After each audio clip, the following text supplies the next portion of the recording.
Assalamualaikum warahmatullahi wabarakatuh.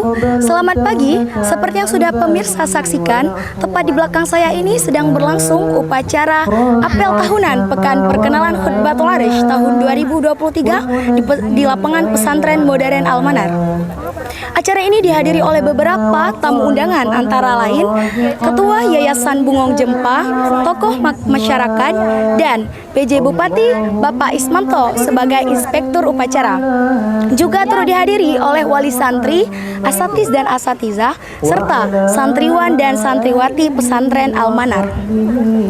Pemirsa, PKI ini juga menampilkan beberapa pertunjukan, antara lain Grand Opening, Ranup Lampuan, Mersin Band, Tarian Nusantara, Pramuka, Silat, dan semua pertunjukan ini ditampilkan oleh santri pesantren Al-Manar.